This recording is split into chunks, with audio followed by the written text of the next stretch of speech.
අපි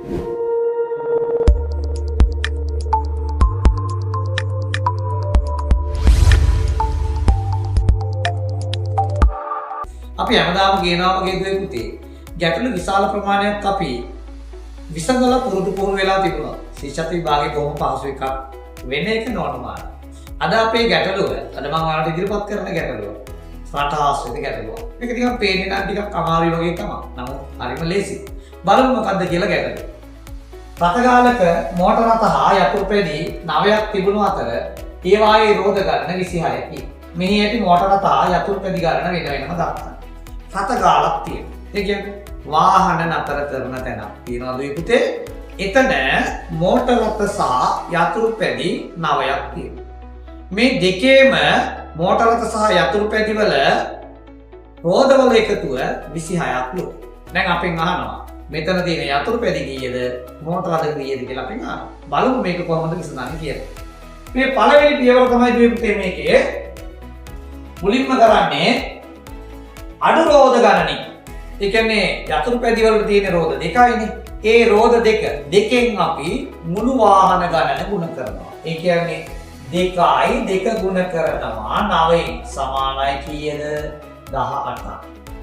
ඊට පස්සේ මොකද කරන්නේ? දැන් මෙතන කිව්වනේ අපිට මේ වාහන වර්ග දෙකේම රෝධ ගණනක්. ආන්ගේ රෝධ ගණනින් මේ ලැබුණු පිළිතුර අඩු කරනවා. දෙවෙනි පියවර. right? කීයක් තියෙනවද? 26ක් තියෙනවා. 26න් විතර අපි අඩු කරනවා 18ක්. right? 18ක් අඩු කරනවා. අපිට ලැබුණු පිළිතුරේ මුළු රෝධ ගණනෙන් ඒ ලැබුණු පිළිතුර අඩු කරනවා. අඩු කරපුවාම බලමු 26න් 18ක් ගියම කීයද කියලා. 6න් 8ක් බෑ 16න් 8ක් 8යි. එහෙනම් උත්තරේ 8යි. එකෙන් බිඳුවයි 8යි.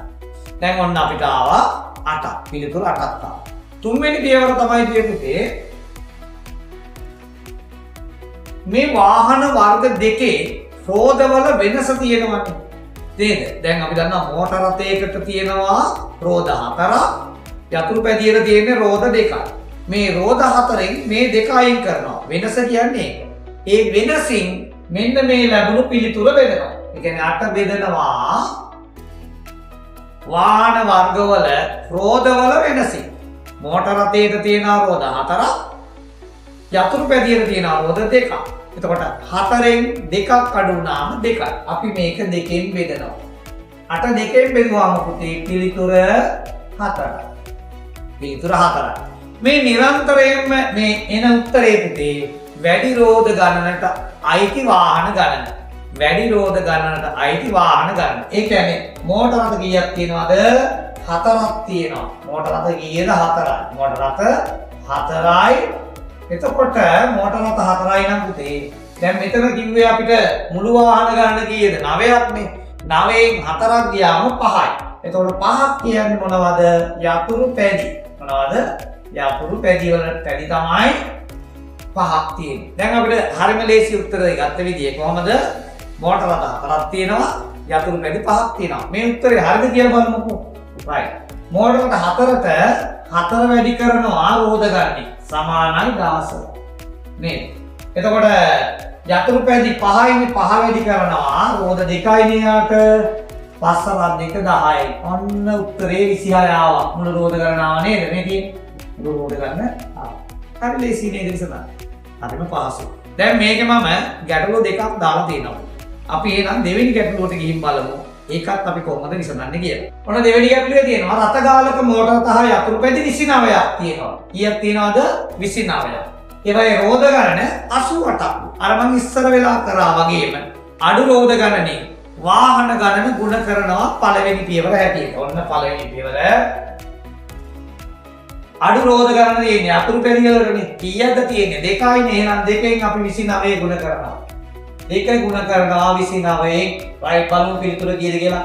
2 9 18යි එකක් ඉතිරි. 2 2 4යි 1යි 5යි 58යි. ඔන්න. පළවෙනි පියවර.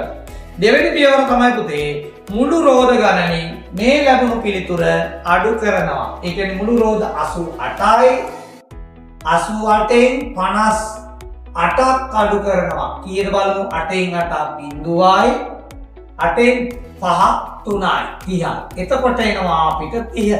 අපිට එනවා එතකොට කීයද? 30 එනවා. ඊට පස්සේ අපි තුන්වෙනි පියවර හැටියට මොකද්ද කරේ? වාහනවල රෝදවල වෙනසින් බෙදනවා නේද? වාහනවල රෝදවල වෙනසින් බෙදනවා. 4න් 2ක් ගියාම 2යි. එහෙනම් අපි තුන්වෙනි පියවර හැටියට ගන්නවා මොකද්ද? 30 බෙදනවා 2කින් සමානයි 15. අර මම මුලින් කිව්වා වගේ දුවේ පුතේ මේ එන පිළිතුර නිරන්තරයෙන්ම වැඩි වාහන ගන්නට සමානයි. ඒ කියන්නේ මේ 15යි කියන්නේ මෝටර රථ. 15යි කියන්නේ මොනවද? මෝටර රථ. එතකොට මෝටර රථ 15යි නම් යතුරු පැටි කීයද කියලා බලන්න. 29න් 15ක් අපි අඩු කරනවා. 29න් 15ක් අපි අඩු කරනවා බලමු 9න් 5 4යි 14යි. එහෙනම් 14ක් තියෙනවා මොනවද? යතුරු පැටි. 14ක් තියෙනවා යතුරු පැටි. right. අපිට ලේසි නේද උත්තරේ? හරිම ලේසි. බලන්න. මේ වගේ ගැටලුවක් හරියට පේන්නේ හරි අමාරු ගැටලුවක් වගේ. හැබැයි පුතේ මේ ගැටලුව දිහා හොඳට නරඹලා හොඳට අවබෝධ කරගෙන මේ වගේ ගැටලුව આવොත් තවත් විසඳලා ගුල පුතාලා පුරුදු වුණොත් මේ වගේ ගැටලුවක් ශිෂ්‍යත්ව ප්‍රශ්න පත්‍රයට આવොත් බොහොම පහසුවෙන් විසඳ ගන්න පුළුවන්. එහෙනම් පුතේ අපි ඊළඟ ගැටලුවේ හම්බ වෙමු.